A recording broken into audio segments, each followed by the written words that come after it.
Hey there, you guys, and welcome to Real Estate Divas. I'm Jaylee Thompson with Texel Real Estate and Real Estate Reformation. And I'm Kristen Gerst with Capricorn Mortgage Investments.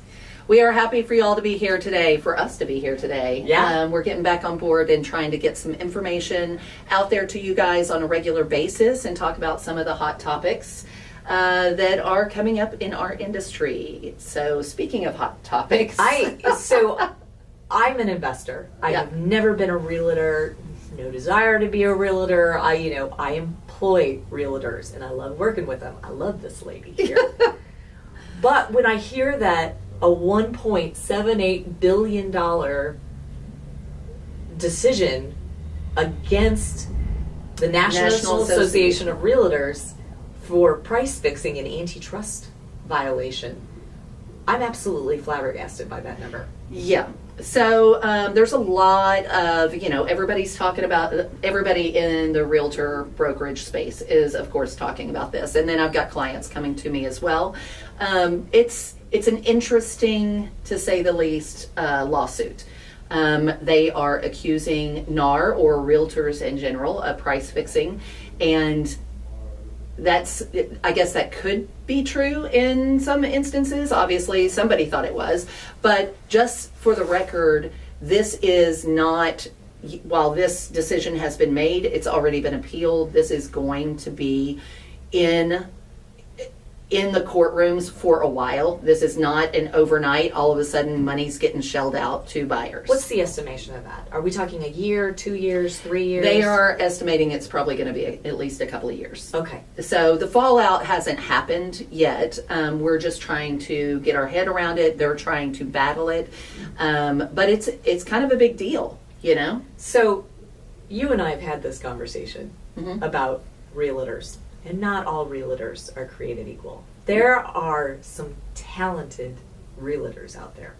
You being one, Casey, who we've mentioned before. I know she's great. Yep. But she's the first one to complain about the lack of talent. Yeah. In a realtor. There's a lot because it is fairly easy to get your license, right?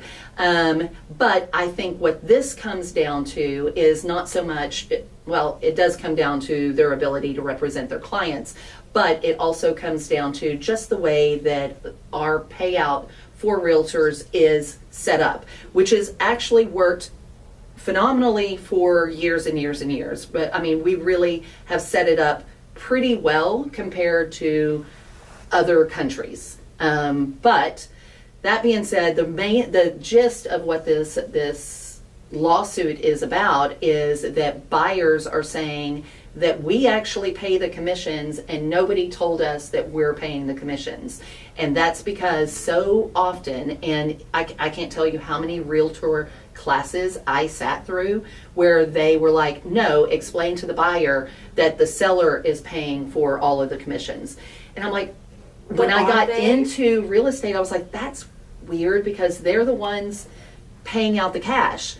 Yes, they're the ones paying out the cash for the property, but then the seller is taking this portion of cash and paying out of their proceeds for the realtors involved. Correct. So for a long time, buyers didn't really have to sign an agreement that acknowledged that yes, they're paying a commission, that a commission is being paid to that realtor, and that they're aware the realtor of it. that they've employed and that they're working with. Exactly. And who, quite frankly, have possibly abused by going to go look at 50 different homes. Right, yeah. To decide on that one special one that got a contract and an offer. Yes. So, buyer realtors earn their keep. The buyer representation is not easy. However, I know in the state of Texas, I don't know about other states, but I know in the state of Texas, we started requiring all of our agents to sign buyer's agreements years ago. Like, all of my agents have to turn in a buyer's agreement with any contracts, and that buyer's agreement is basically stating that the buyer is aware there will be a fee paid on this property, and if that seller cannot pay that fee or refuses to pay that fee, then they would be responsible for that fee. Now, I've never seen a buyer have to come out of pocket and pay that fee, but it's in writing, and the buyers it's in are writing signing that they will. That they would, yeah. So if you're not doing the information about brokerage services, or which is another document that just states that realtors do get paid for their work, and the buyer's agreement, then yeah, you're going to start, like, that's where this started. That's where the dispute kind of started happening. Is I wasn't informed. You told me the seller was paying it for everything, but yet my mortgage clearly states that the house was $300,000 and I paid $300,000. I got a $300,000 mortgage. Who's paying that fee again? Because it wasn't $320,000 and I only had to pay $300,000. No, it was $300,000. I'm paying $300,000, but those fees were paid. So it's really kind of make it clearer for the general public. Right. But, another big argument that was discussed was that they didn't feel like they had the ability to negotiate Those fees. those Exactly. fees. Exactly. And so it was just, okay, well, it's going to be 5% or it's going to be 6%. Yeah, because since it was always described as it's the seller who is paying the fees, then it's the seller that signed off on what the buyer and listing agent would receive. So that's something that you discuss and you put into writing whenever you're doing that listing. Which and would the listing make this agreement. difficult going forward. Yes. If the buyer got to negotiate what the fees were that were going to be paid by their agent. Yes. You couldn't put that into... No, then the seller's definitely not going, I mean, if this comes down, the way the ruling is right now, if they were supposed to, if there were no appeals, nothing happened, well then we'd have to restructure a whole lot, right? Either that alleviates all buyer's agents.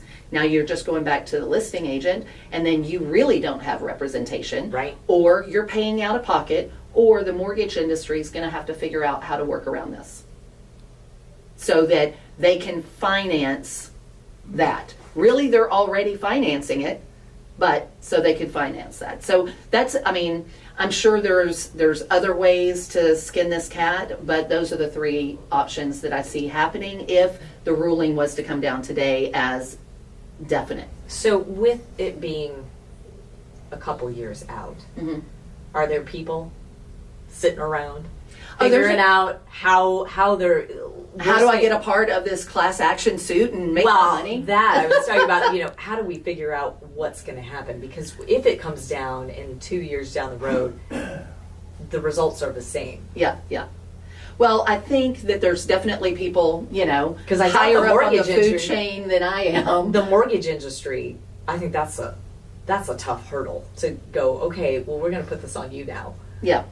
Well, but I will say for the mortgage, I mean, you know a lot about the mortgage industry, and over the last 10, 15 years, I mean, the mortgage industry has gotten super creative with a lot of their products, all the different bridge loans available Sure. out there, all the things that were not possible 20, 30 years ago at all, were not Right. available. You had this kind of loan and you had this kind of loan. Right. Take your pick.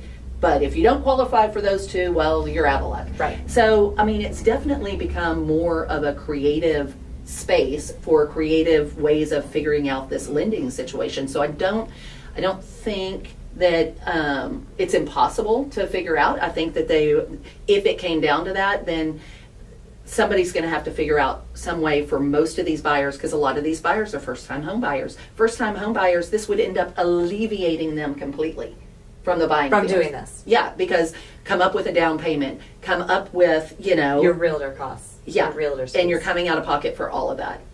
So, I mean, it's going to be an interesting ride, but I am here to say that if you're thinking you're going to get a check in the mail as a refund for that buyer's agent fee, you don't hold your breath. I'm sure there will be settlements if that's the way the ruling goes, but Less than 1.78 billion. yeah, I have a feeling, but I mean, I know. Yeah.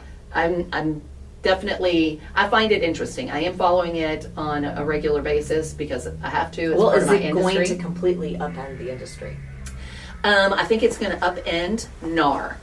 NAR is definitely going to be the one that they're going to have to restructure. They're going to have to figure this out. We pay, I mean, I know that that brokerages have left NAR, but as an agent, you have to join a board, and you have to pay that board in order to stay active and to have MLS access. So therefore, you have to pay your NAR dues, and those are required by your board.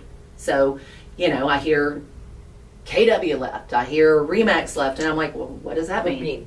Yeah, Right. I mean, I still have to have to pay the board. Right. And the board pays NAR. So what does that mean? All right. So anyway, just an update for anybody that was interested or was curious, what is all this hubbub about, and what are the nuances here, and does it mean I get a check? I didn't understand the lawsuit. Yeah. I just didn't understand it. Yeah. Because you know what, as a buyer of real estate, and I use realtors to do that, they've got to get paid. Yeah. Yeah. So I mean, who works for free? I mean, I feel like it sometimes, but realtors do a lot of work for free. That's true. It's a tough gig. Yeah. It's a very tough gig. So. But if you have any questions, then feel free, drop them in our comments. We always check our comments. We're always trying to get back to you. And then if you have any suggestions for something you would like us, a topic you'd like us to hit, let us know. We're constantly revising and looking for new topics for our industry, even some things that are slightly outside our industry, but definitely communicate with us, let us know. Follow us on Instagram, TikTok, YouTube, like, subscribe, follow, all that business, all the business. I'm Jay Lee Thompson with Texel Real Estate and Real Estate Reformation. And I'm Kristen Gerst with Capricorn Mortgage Investments. Thanks for joining us.